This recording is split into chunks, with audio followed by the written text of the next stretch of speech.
There are two lines in one of Longfellow's poems which have a very classical ring about them. He paraphrases and rephrases a very early statement. It goes back to classical times. Longfellow writes, "The mills of God grind slowly, but they grind exceeding small." This thought seems to open a way to a rather practical insight into the patterns of life under which we live. I think everyone will agree that present conditions are not happy. They are not pleasant, but they are undoubtedly the inevitable results of the operation of the law of cause and effect. We have caused certain situations to arise in human society, and we must inevitably pay for the mistakes that we have made. Many persons of unphilosophical minds take the point of view that all these happenings are accidents. They are beyond human control. They arise from circumstances which we do not understand and we cannot overcome. This type of thinking brings with it gradually a certain fatalism and comes into violent conflict with the idealism that has always been present in human nature. We want to believe in good, but we look around us and we do not see evidence, at least immediate evidence, of goodness. We see all kinds of intemperances.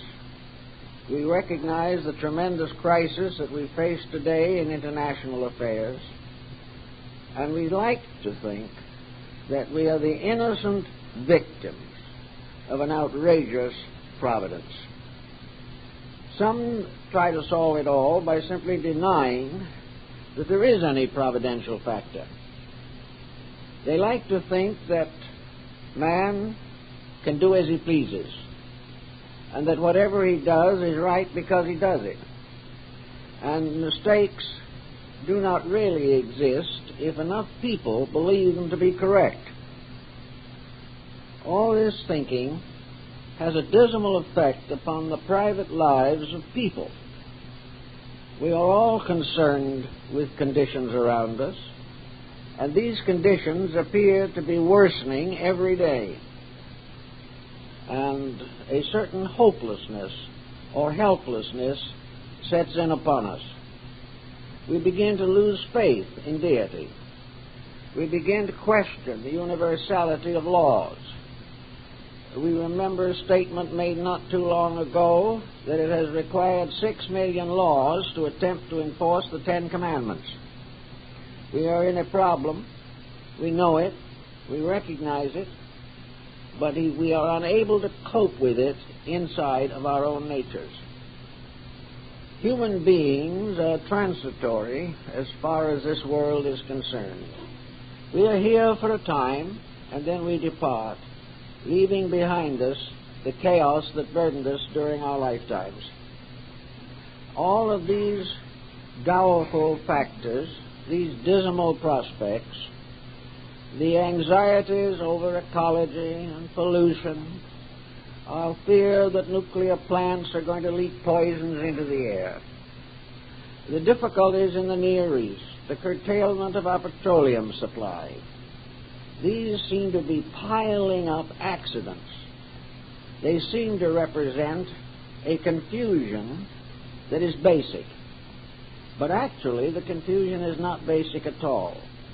There is nothing in natural law that says that these problems must exist. They exist not because of natural law primarily, but because of the violation of it.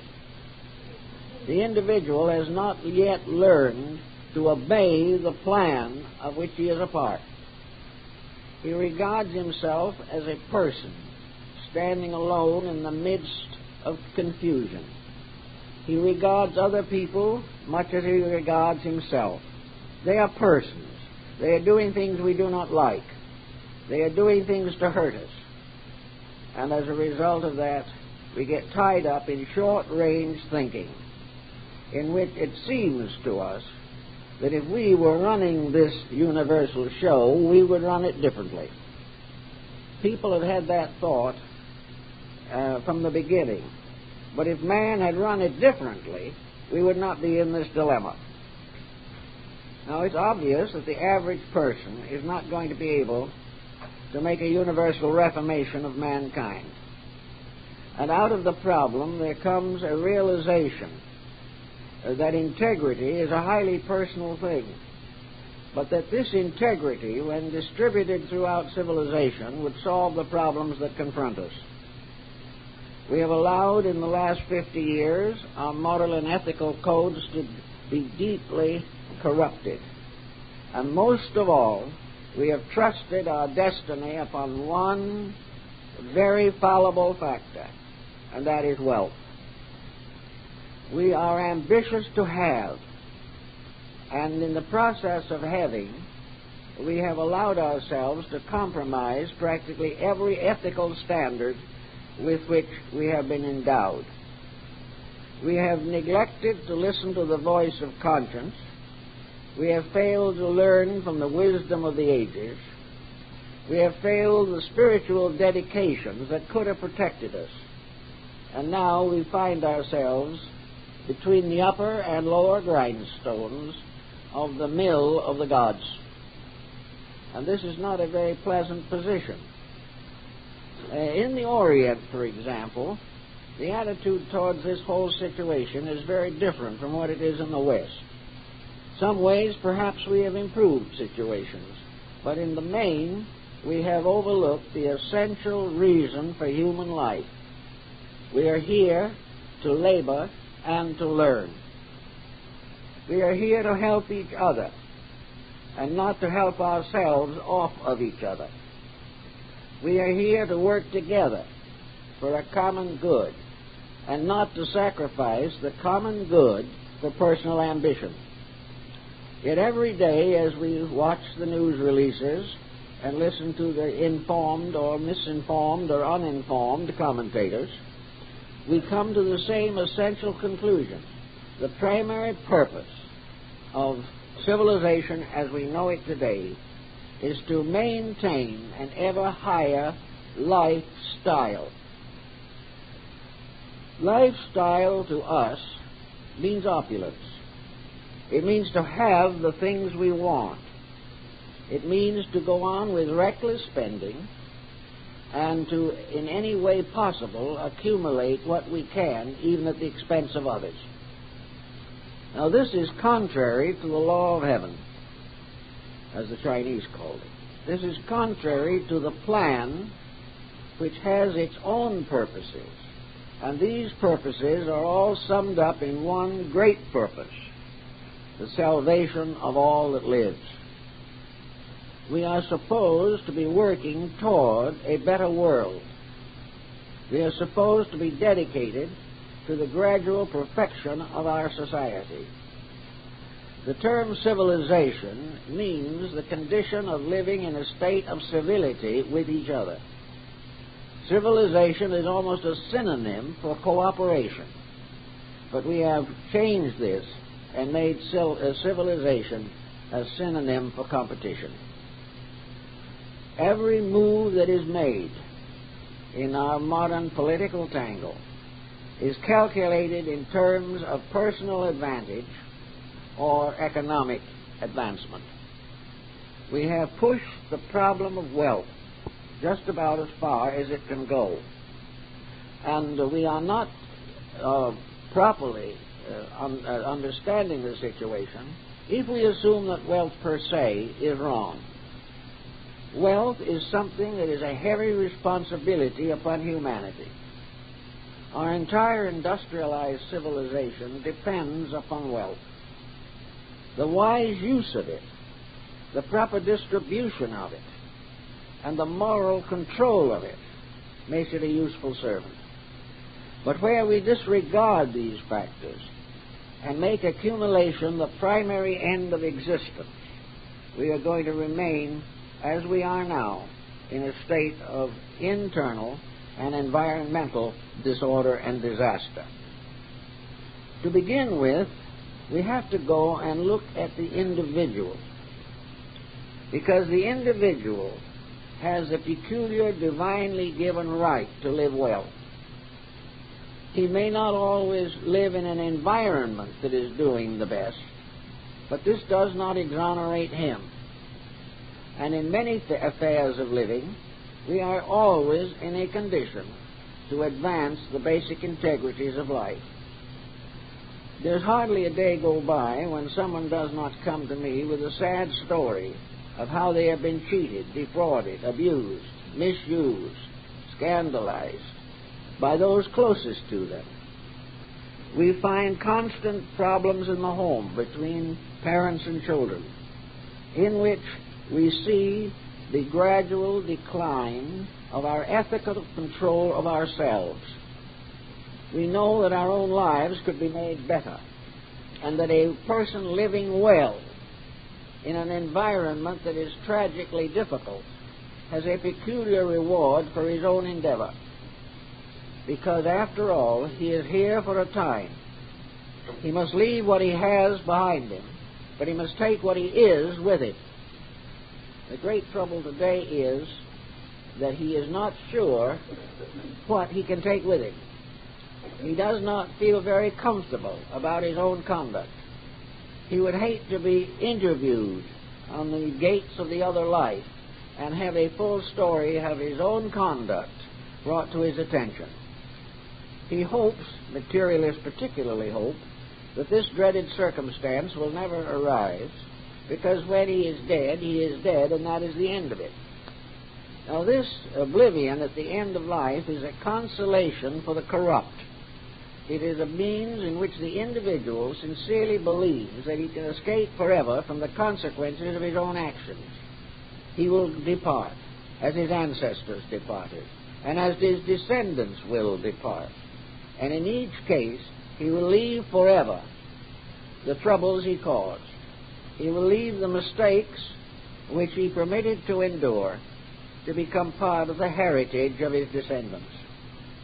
The individual, therefore, in many instances, is seriously of the mind that if there is no life after death, he probably is better off.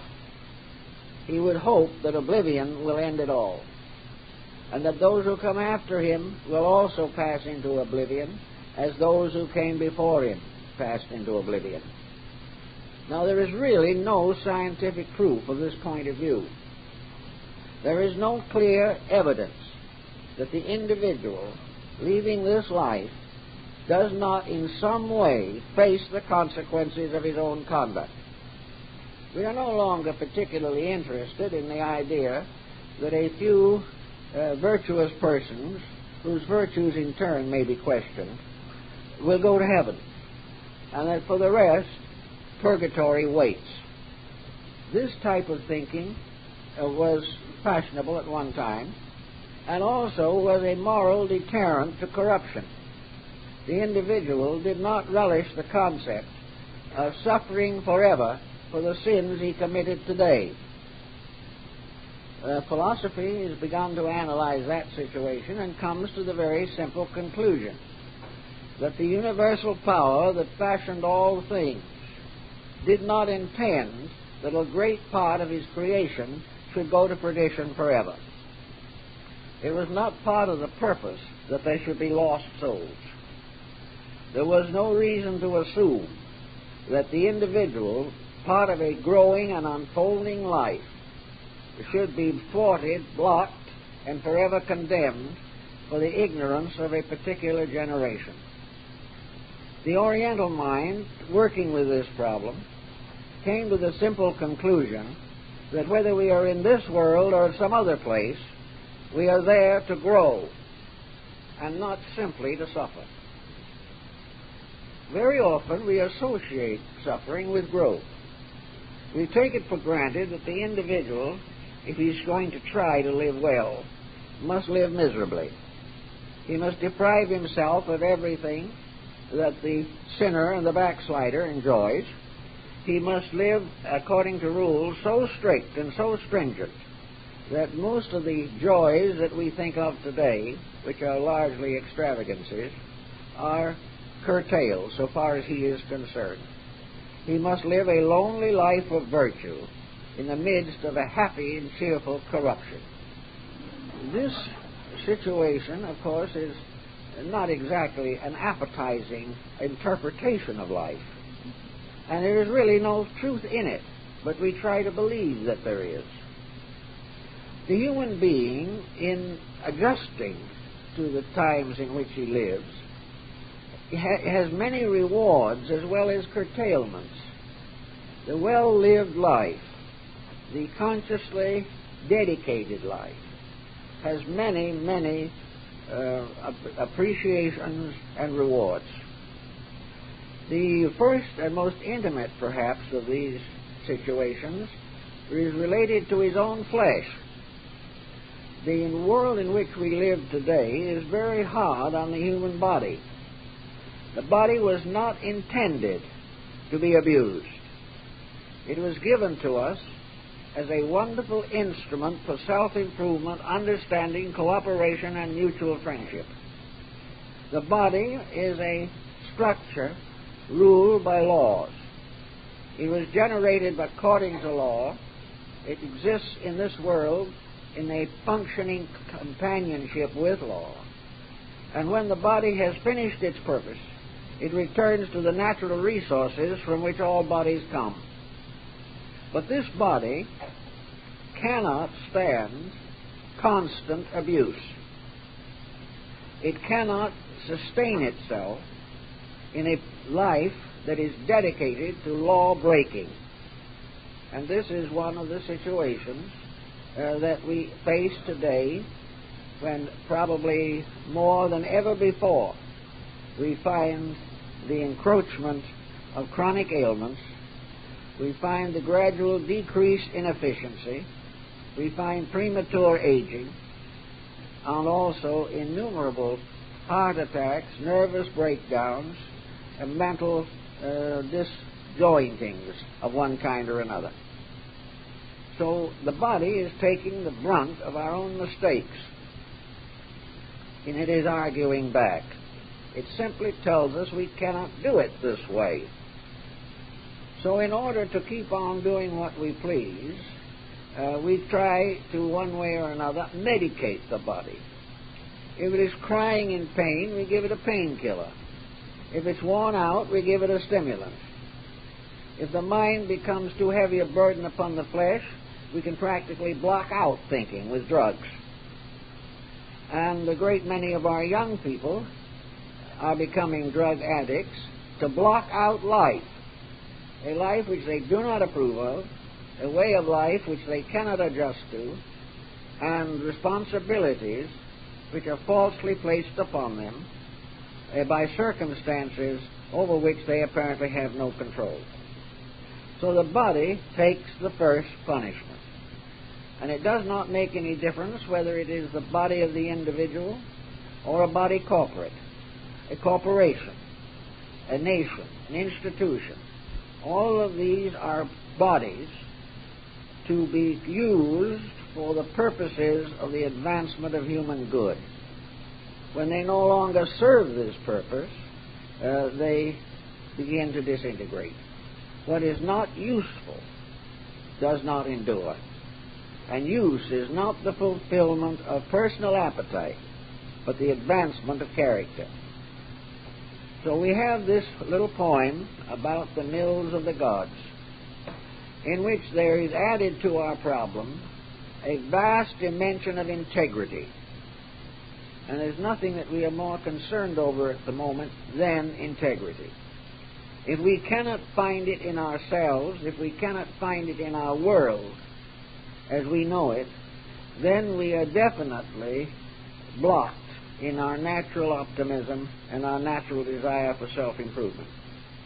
If, however, we begin to recognize these difficulties not as punishments primarily, but as lessons, we can begin to learn something that may be of permanent value to us as we go through life. Nearly every pain we suffer from is a lesson. The pain itself is important. They tell the story about the man who, after a long series of experiments, was able to destroy the pain symptom in himself. He no longer felt pain. It went along all right till one day, not feeling pain, he sat on a stove, and that was the end of him. Pain saves. Pain protects. Pain guides us, warns us, but it is never regarded as a pleasant friend. It is always an adversary, interfering with the things that we want to do. In the world around us, we also come face to face with a situation that has been building up for thousands of years. We have inherited the disaster of the ages. We have inherited the mistakes that human beings have made from the beginning. We have inherited the wars of Alexander and of Caesar.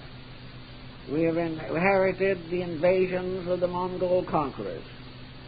We have inherited the wars and the hostilities of Napoleon, of Hitler, and of all the great ambitious men who have sought to fulfill their life destiny by destroying their fellow man.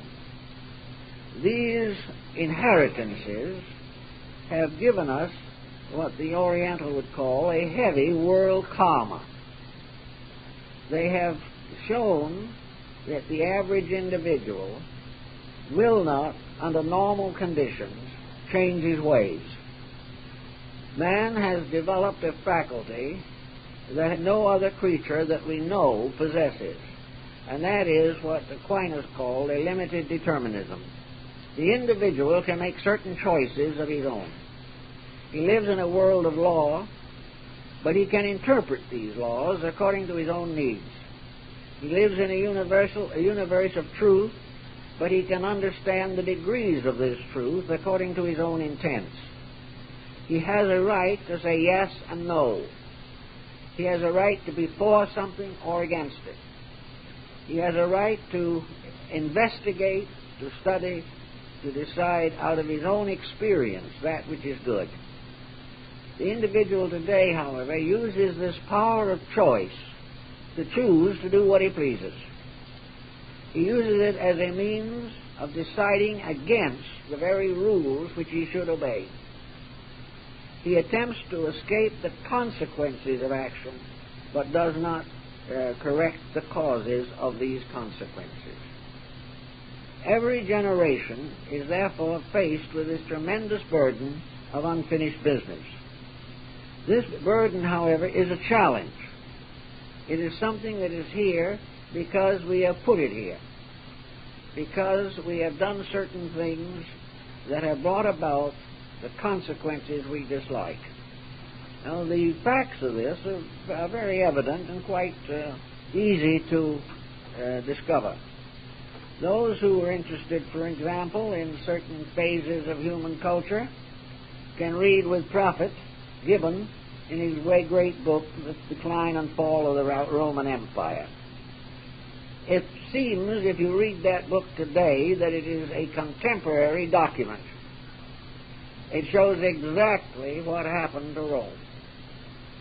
It shows exactly how it came to happen, and how the gradual deterioration of integrities and the constant expansion of personal ambitions finally resulted in the collapse of a great structure, a structure which had potential of a long endurance but did not achieve it. We find the same in the histories of every nation. The mistakes we are making today are the mistakes that destroyed the past. The achievements of a constructive nature that we are making today are also present as bright sparks and bright lights in the long chronicle of history. Every good thing has played its part. Every new dedication has resulted in a basic advancement of human nature and human purpose.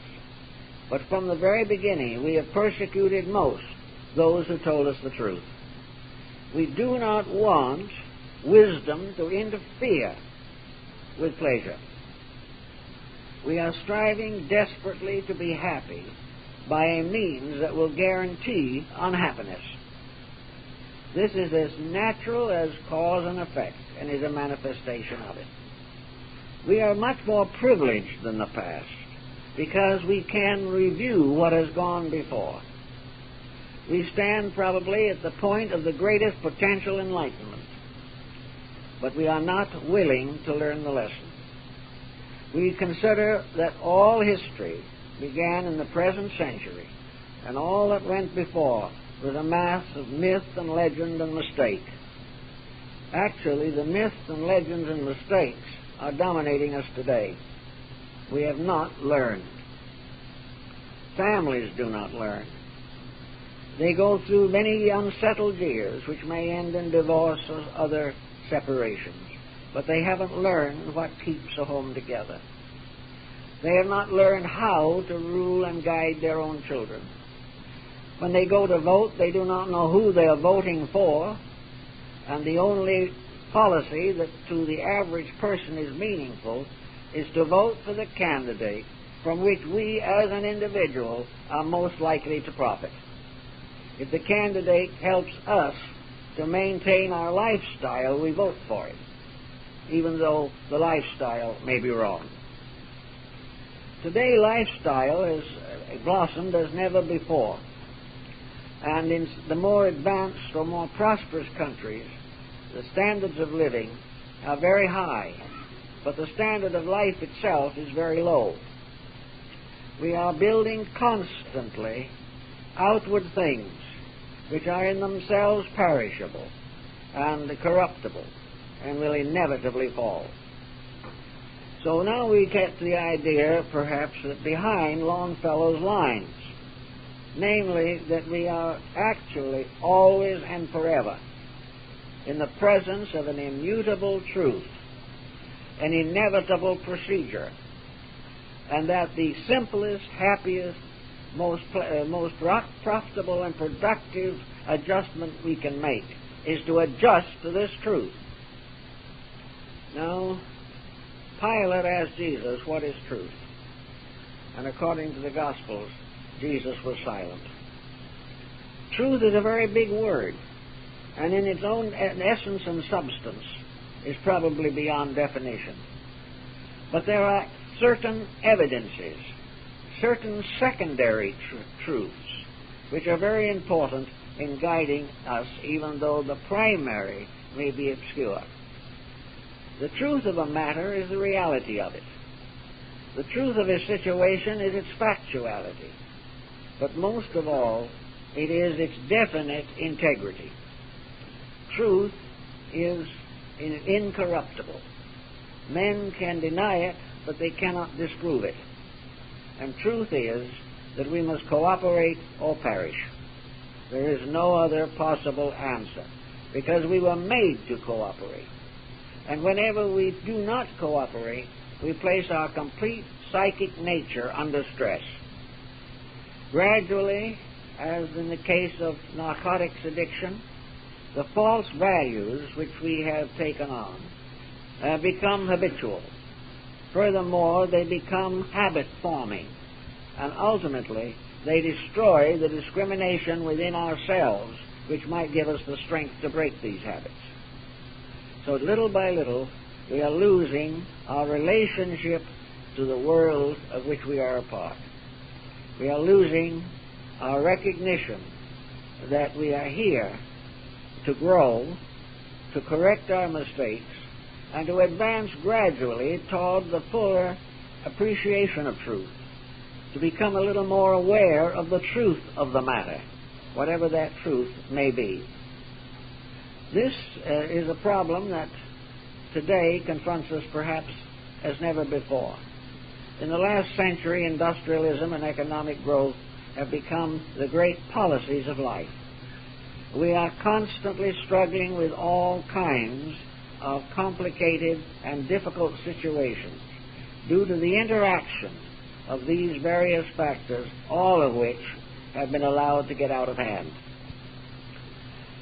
So, instead of feeling that the world is in deep trouble, or that man's place in destiny is threatened, I think we should begin to realize that we are in a corrective period in civilization.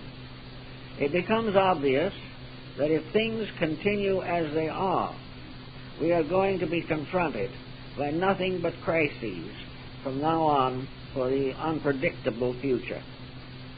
Everything that is difficult today is well on the way to being compounded.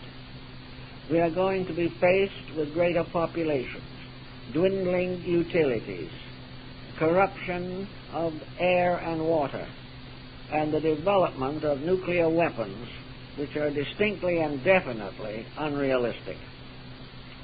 These problems must be in some way solved.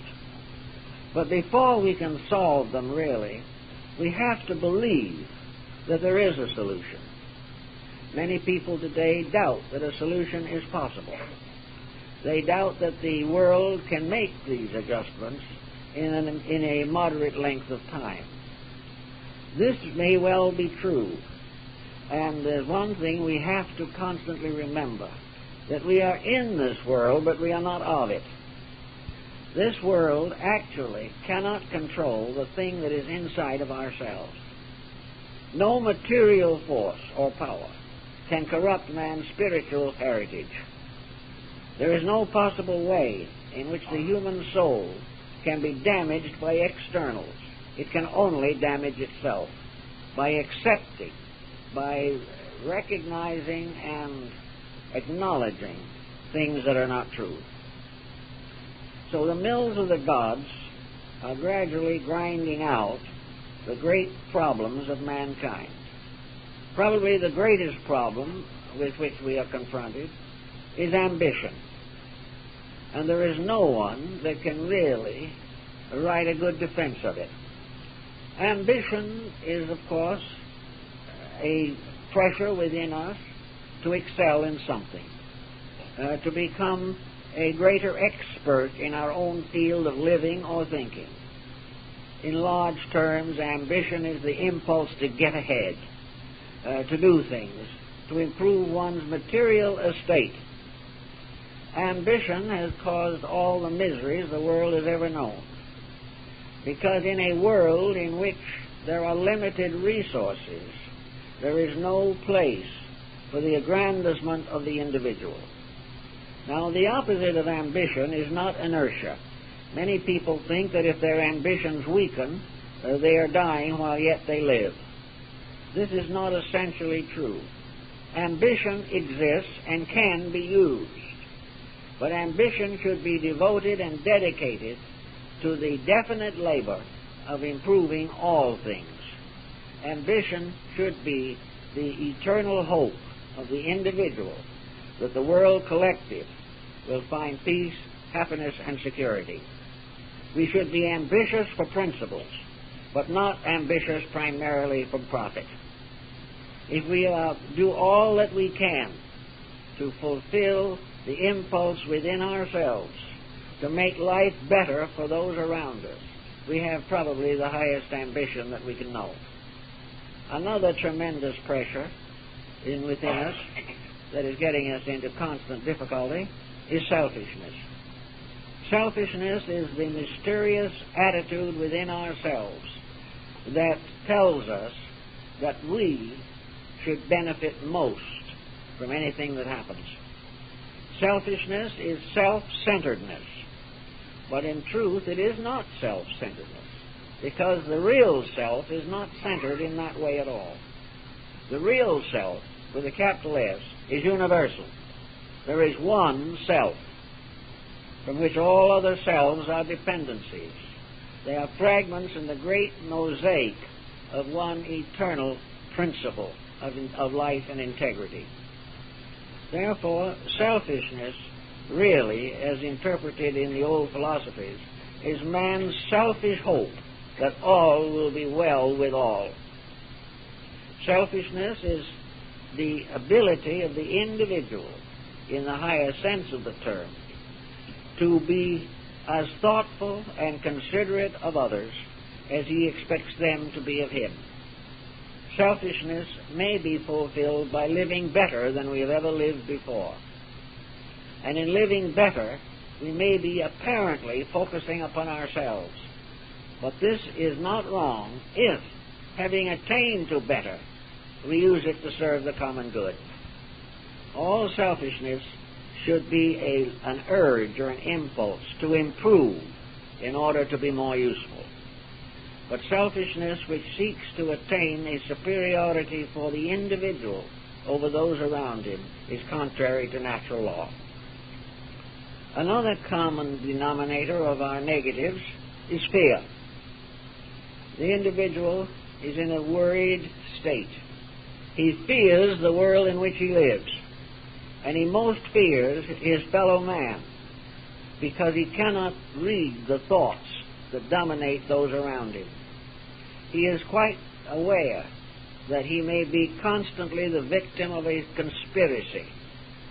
Fear has been tremendously exaggerated in recent years by a variety of literary productions and through the media. The media constantly tells us of the terrible things that are happening. Now, these terrible things may be really happening. We're not denying that. But the impact upon ourselves is fear. We read all kinds of books about secret organizations that are seeking to undermine our world, and we become terror-stricken. Fear is definitely man's anxiety about the unknown, that which cannot be easily explained, that which seems to be hidden behind something that we cannot actually investigate, but upon which we can bestow all kinds of frightful proportions. This is fear, and many people are suffering from it today. The wise have never been afraid, and this is something that is very important for us to think of now. There is no need for anyone to be afraid of anything except his own mistakes, and these he can rationalize and understand if he wants to. The fear of the unknown develops all these negative anxieties because the individual recognizes the unknown as he sees it or senses it today as a vast uncertainty, a chaos, a kaleidoscopic mass of conspiracies, and he does not know which way to turn. The ancients feared neither life nor death. They feared neither the enemy or the false friend. But having come to a full acknowledgement of the law, they realized that there is no place in the universe for fear. There is no place in the universe in its natural state where there is anything that should cause man unreasonable anxiety. The only possible, legitimate source of anxiety would be natural disasters over which man has no control. But even these have their place, and natural disasters follow intimately upon the corruptions of society. Fear, therefore, is simply a hypnotizing, demoralizing, negative force. And it doesn't make any difference how we view it or how we measure it.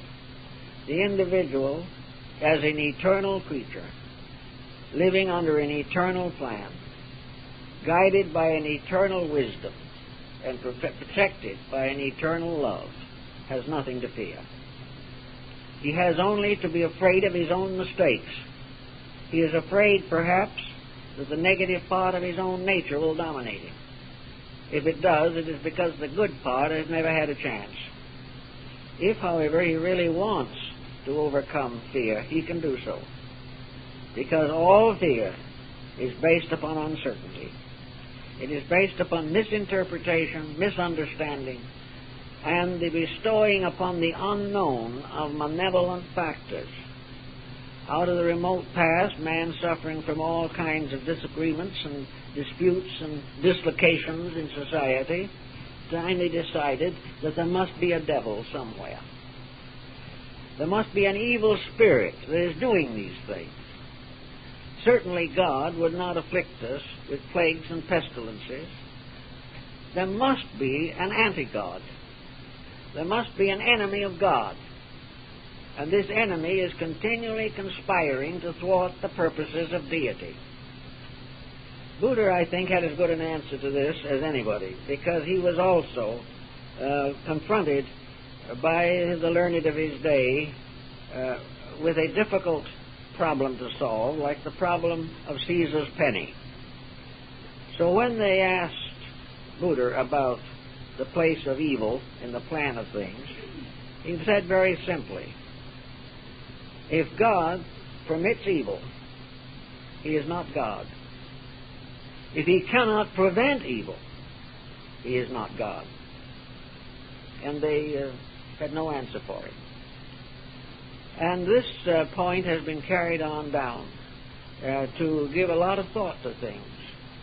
I think probably one of the nicest statements of it that I know is a pleasant little story in which two little boys leaving Sunday school got involved in a conversation concerning the devil. One little boy said to the other, "Do you believe in the devil?" The other one said, "No, of course not. It's like Santa Claus. It's your father." We have plagued the world with devils since the beginning, and it's been very nice to be able to shift our mistakes on them. If, as is believed in the Middle Ages, there were demons under the front steps of your house, and they even came in and sat next to you in the pew in church, if this type of thing was real, then everybody could sit back and admit happily and cheerfully that it wasn't his own fault. Nothing that goes wrong is our own fault. We change that now. We don't have a devil to blame anymore. But we have politics, and we have economics, we have industry, we have international relations. All these things now take the place of the devil in one way or another and make it possible for us to feel that we are not to blame for anything. It's all stacked against us. Well, no philosophy of this kind can ever pull us out of the doldrums. It simply gets us in deeper than we were before. Let's take a very simple look from a Greek standpoint on this situation. The Greeks were convinced, in their own way, that there was one sovereign principle. That this sovereign principle can be called God, or it can be called life, or it can be called infinite mind, whatever you want to call it. It is one eternal principle, as Pythagoras pointed out.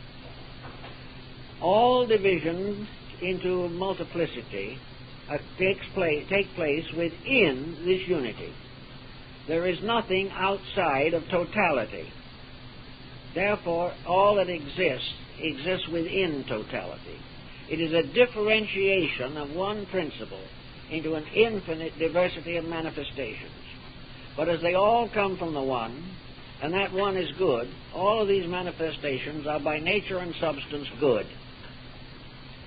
The world in which we live is a mystery to people, and to all of us to a great degree. The reason why we have not all been born perfect. There is a reason why virtue must be achieved. It is not thrust upon us. Virtue comes to the individual as a personal choice. The power that created man gave him the power to be right, because it gave him the ability to decide, to explore, to contemplate upon the phenomena of life. And it gave him the great textbooks which were necessary for his own salvation. Of these, in most nations, the greatest of these textbooks is the universe itself, which he can gradually probe and explore. The second textbook is the sacred writings that have descended to all peoples from ancient times. These are very largely summations of moral and ethical principles, the laws of living. The third textbook is man's own body, in which in miniature all the processes of nature play out. That which is bad for the body of the individual is bad for his world. Man was placed here to gradually unfold his own consciousness, to gradually open himself to ever-increasing and improving levels of consciousness until finally he would be aware of and one with the one principle at the root of life. This was therefore a school, and it was a school in which millions and billions of little atoms which are in the body of God are growing up. This school has its rules, its laws, its principles. This school teaches certain necessary subjects, and the school of life is probably the most rejected but most necessary of all educational institutions. The individual is never frustrated in his ability to learn. It is his inclination to learn that is usually at fault. After we begin to think about this, we realize that the entire pattern, the entire program, has as its real substance that it shall produce the enlightened person. And it shall produce it because that individual earns that enlightenment by his own conduct, by his own insights, by his own efforts. It is not bestowed, it is revealed and released through him by his own efforts, by his own indefatigable determination to find the answer to himself. Many ancient peoples gave much thought to this, and they realized that in some way there must be a means or a method by means of which the individual could more rapidly learn the lessons of life. So several different disciplines were bestowed upon man in ancient times. The first and basic of all these disciplines was purification. This was the great discipline of the ancient Greeks, that the individual, before he can become wise, must purify his life of those corruptions which make wisdom impossible.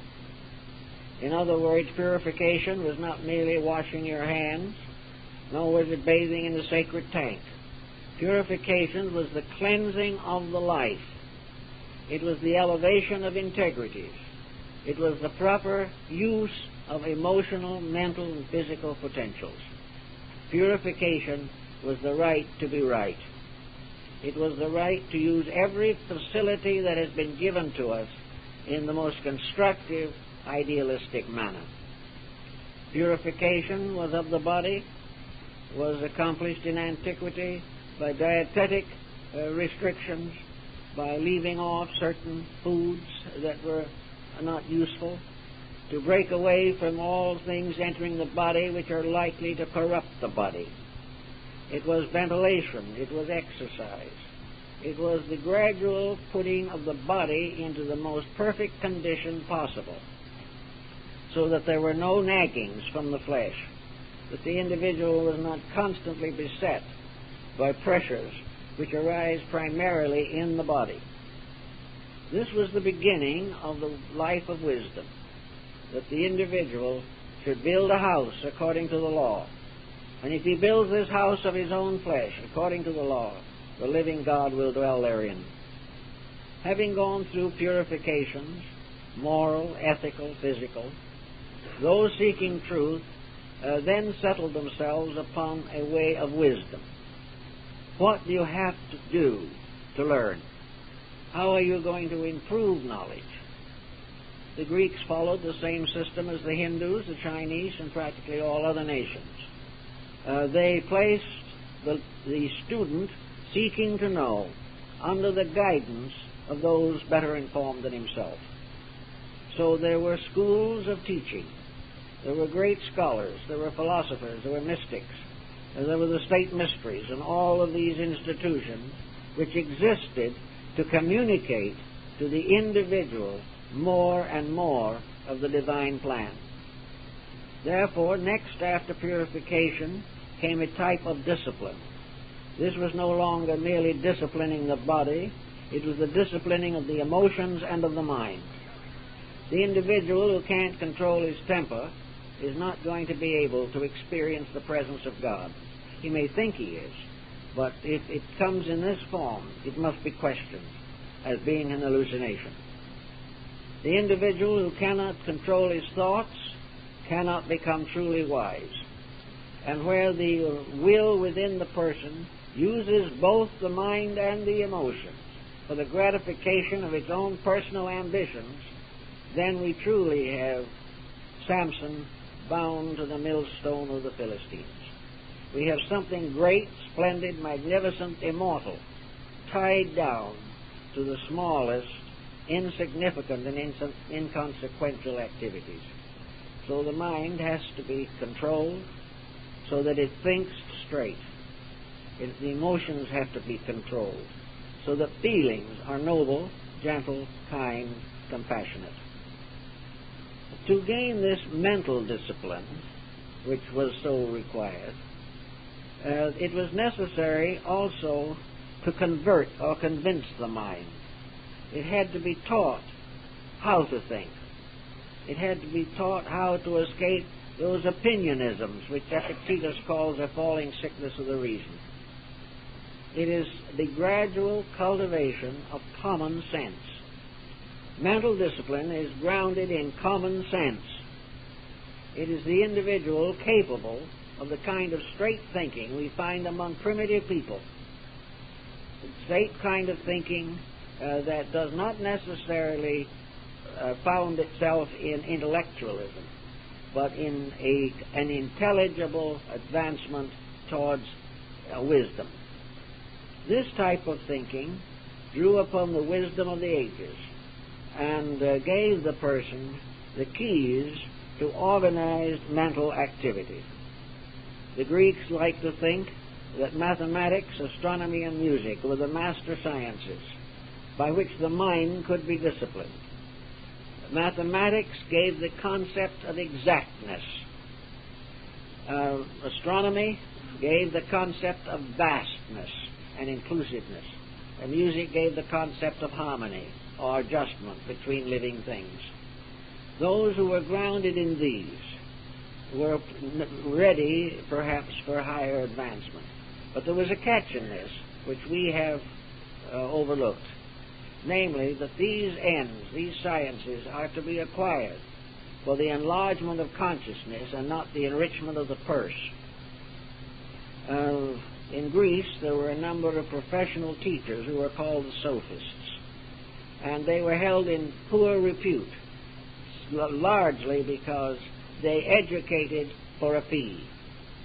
They were like tutors, and they were looked down upon as by that very circumstance alone that they'd made a fee, that in one way or another it was not a complete dedication to truth.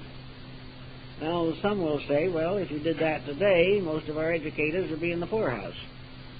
That might be true, but it wasn't true then, because the ones who became the great leaders of Greek thought for over 300 years, producing over 200 of the world's most enlightened thinkers, did not make that type of charge.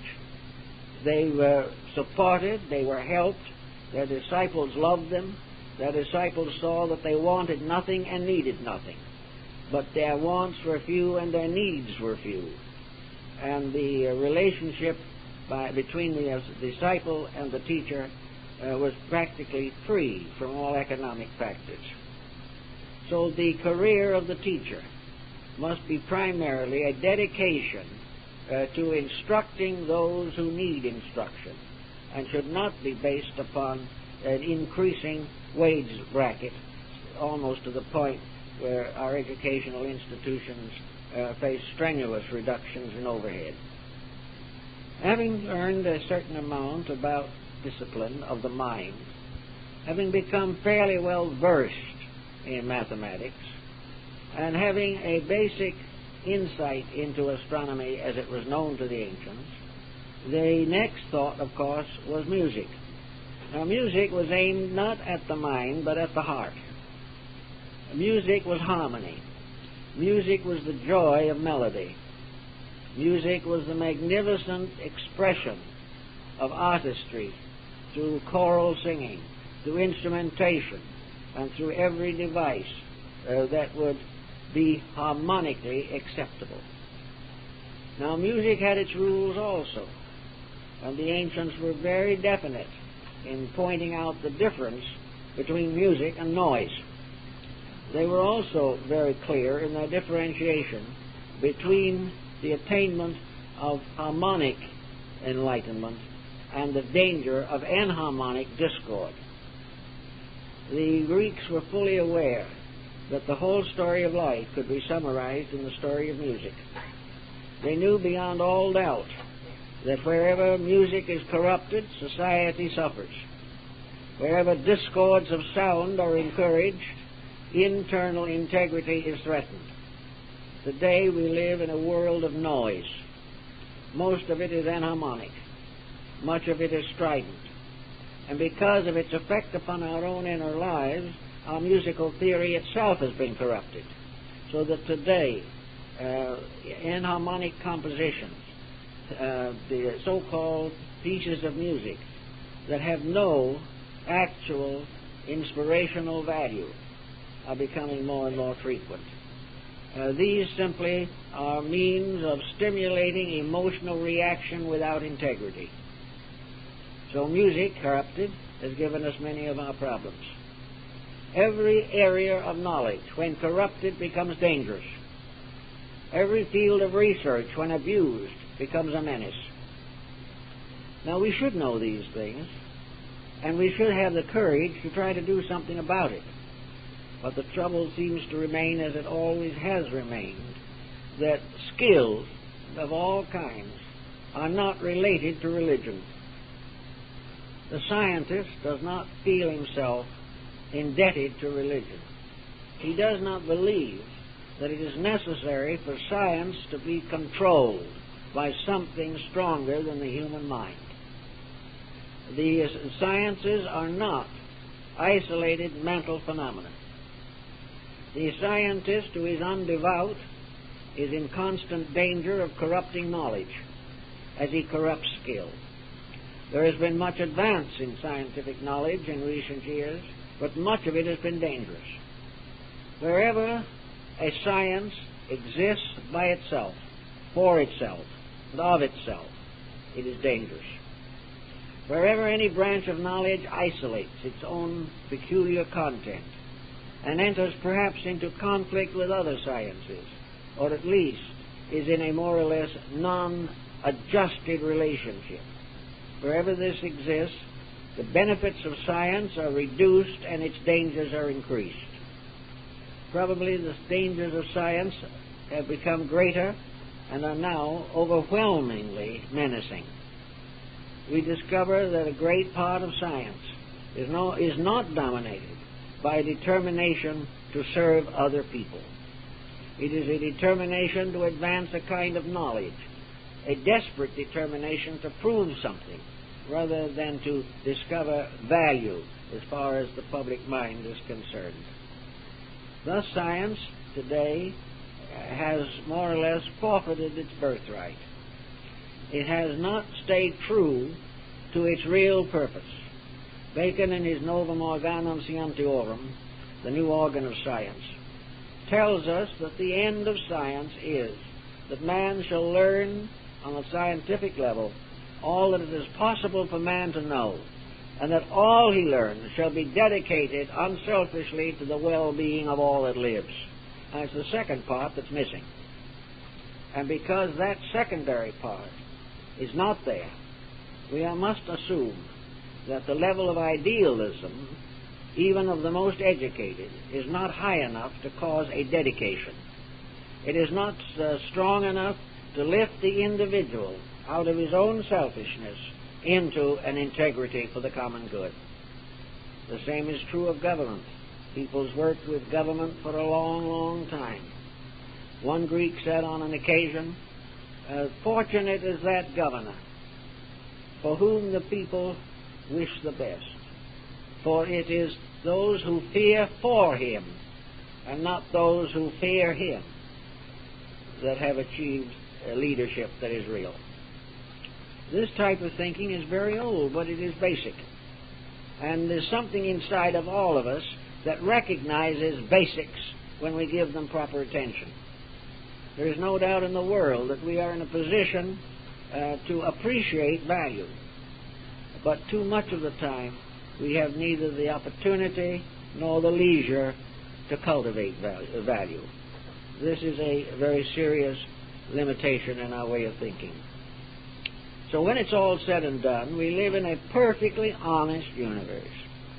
The trouble is that we are not too honest ourselves. We live in a world that rewards virtue and punishes vice. Therefore, we have prison after prison loaded with those who haven't learned this. We live in a world that wants us all to be happy. But we cannot all be happy while 2/3 of us haven't enough food. We are supposed to rejoice in the advancements of science. And as a result of these advancements, we sell weapons to one nation or another. We haven't learned the very basic facts of life. That either we work together or what we call civilization will fade away. And if it fades away, it will probably be quite a time before it builds back again. We do not want to face a repetition of the Dark Ages.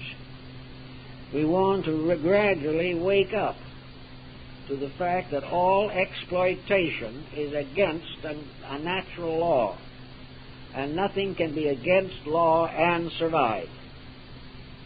For a little time, the dishonorable person seems to flourish like the green bay tree, but in the course of time he is cut down, because the mills of the gods grind exceeding small.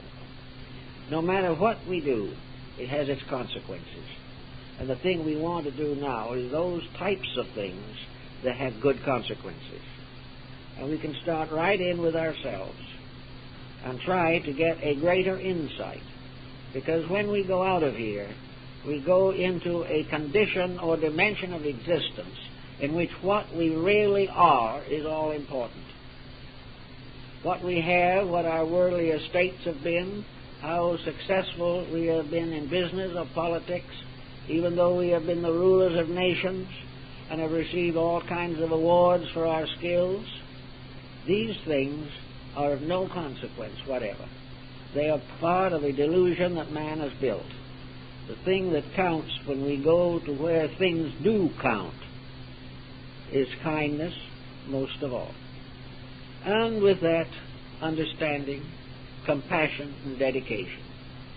And if we believe in the law of reincarnation, we want to also believe that we come back to be useful and not to be rich again.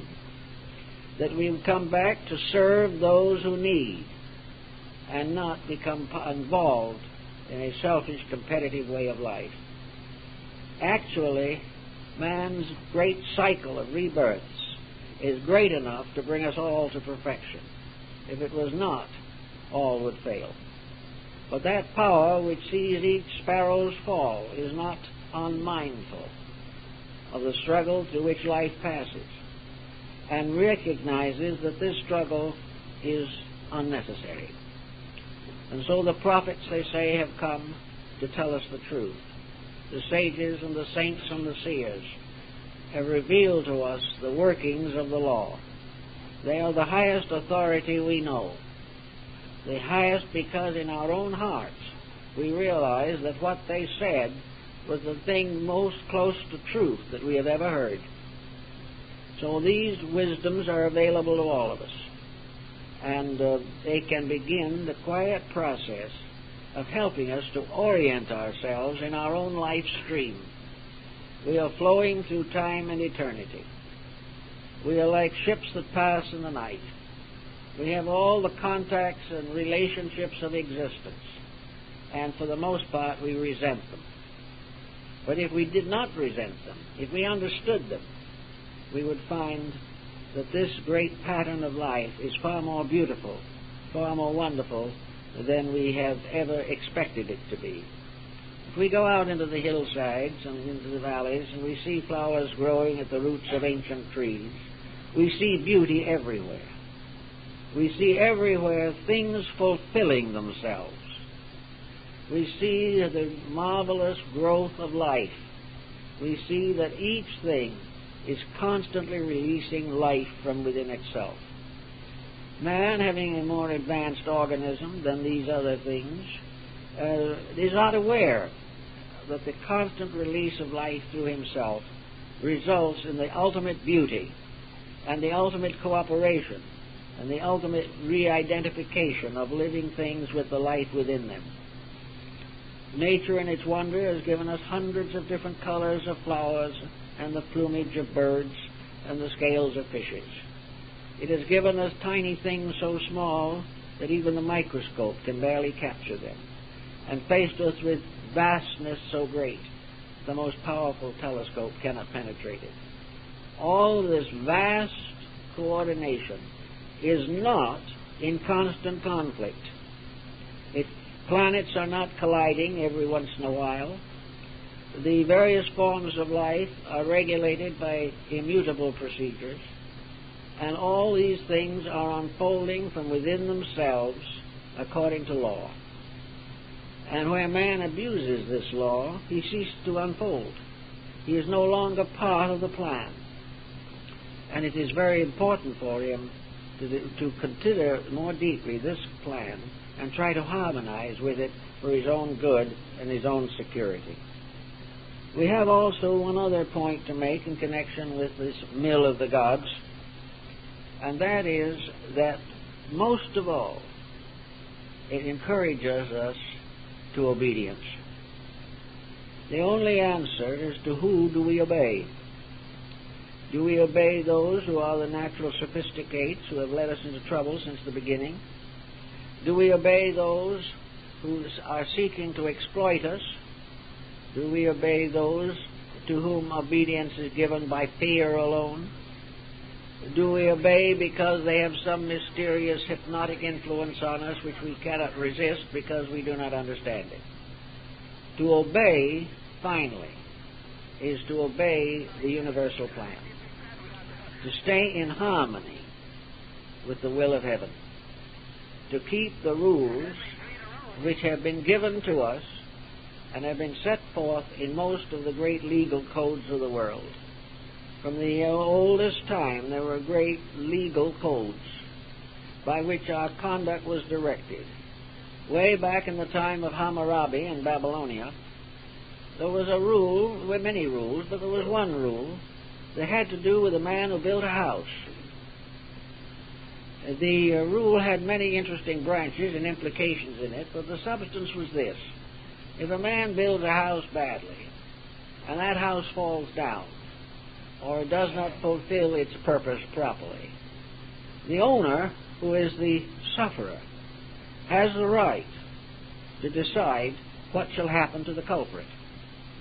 If he says the culprit should be hanged, there's a possibility that he might be.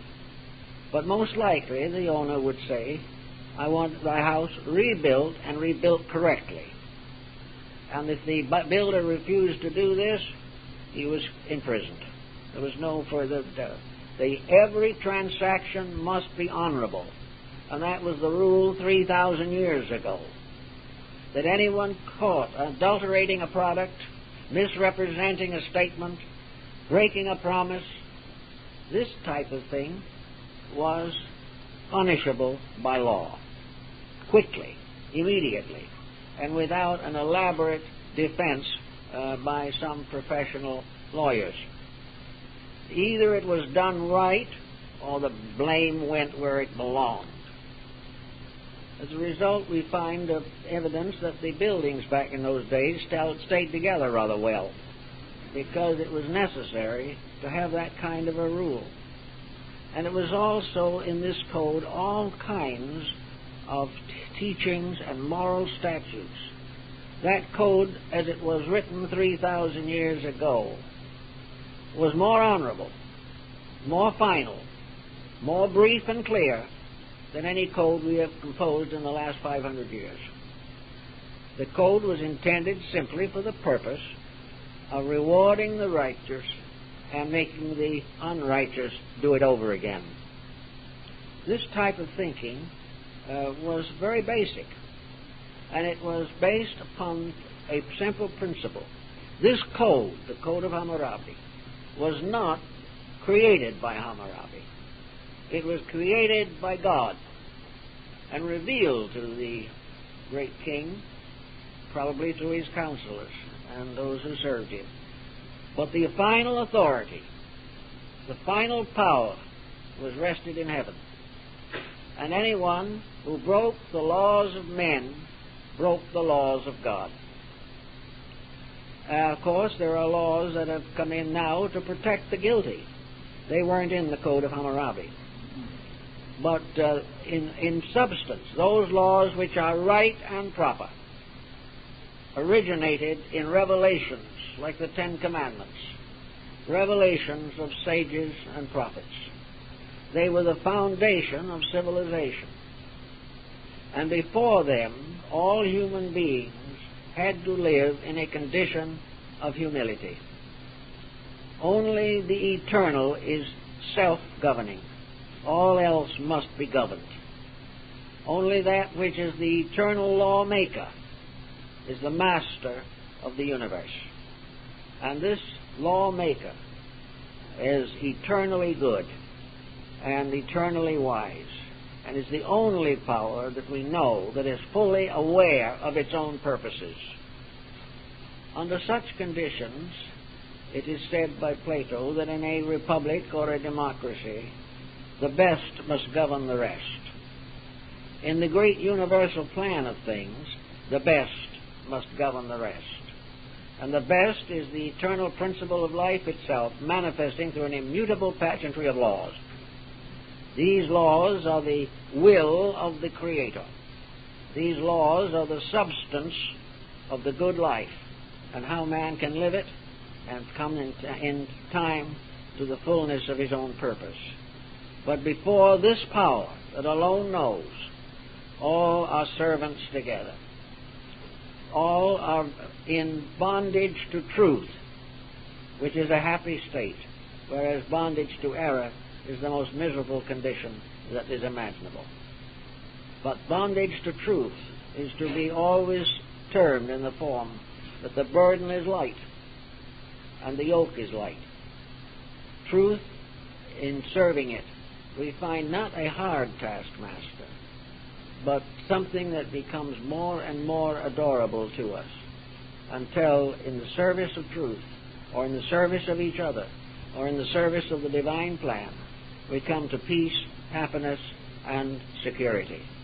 All these principles are involved in the realization that the laws of nature work, that the laws of nature, as Aesop said, have as their principal vocation the raising up of the lowly and the casting down of the great. Everywhere in nature there is a divine justice, and while generation after generation may pass and not be aware of this justice and believing that they can live in contrary to it, will perpetuate their own selfish and self-centered policies, the final fact remains that there is no mistake that we ever made that we do not have to correct. There is no example of ignorance which must not be transmuted into wisdom. There is no hate that must not be transformed into love. Everything that is negative and dangerous to us arises from our own ignorance and is scattered abroad by the various means of communication that we have today. All that is not true shall be ground down. All that is true shall be lifted up. All that has to do with the future of the world will be worked with. Nature will step in.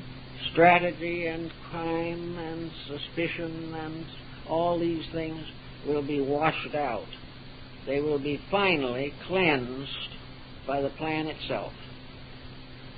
But it may be a long road. It's not something that's going to happen in a moment. But how long it takes depends very largely upon man. Because on this planet, the problems that man suffers from are man-made, and the corrections must likewise be made by man. That which he has done, he must undo. That which he has falsely built up, he must recognize his mistakes and correct his attitudes. Policies that are not good for all are not good for anyone. and all the struggle for power, the struggle to conquer, all this is a delusion. For we are always, and have been always, fighting war after war for possession of this little molehill we call the earth. And when we get it, what do we have? Simply a graveyard. So nature is trying to tell us these things. Nature is trying to make it obvious to us that nature will win. That no power that man can use can corrupt the law upon which existence stands. The individual who says he is breaking a law, really telling us that the law is breaking him. Man can never break any laws except those he made himself. And even some of these perhaps should be broken, others should not. But no man can break the divine law. No one can interfere with the immutable purposes of the infinite plan. These purposes will be fulfilled, and in the fulfillment of them will bring us all in due time to a condition of actual security that cannot be destroyed by political motions. The utopia we hope for can never be conquered or captured by an ambitious despotism. The thing that we are looking for is a world which will cease to realize or believe that in the conquest of others there is greatness. Greatness lies in the conquest of self. And this is something we all have to learn. And when we learn it, we will realize what the mills of the gods are doing. The mills of the gods are making this final achievement of integrities inevitable. They are going to grind away the false values. They are going to grind away that which is destructive. And they probably will grind swords into plowshares one of these days, we hope. But always the plan works. And a great faith in this is the greatest strength that man has today to combat the pressures of the world in which he lives. If we are quiet and firm and true within ourselves, we are one with reality. And it is better to be one with reality in a very simple way than to be the ruler of all the nations of the earth. Because no one can really be their ruler. The ruler was there before they came. The ruler has always been there and always will be there. But sometime we will have the wit to realize this, and in so doing start the kind of world we all hope for. Well, time's up, folks. We'll get that done.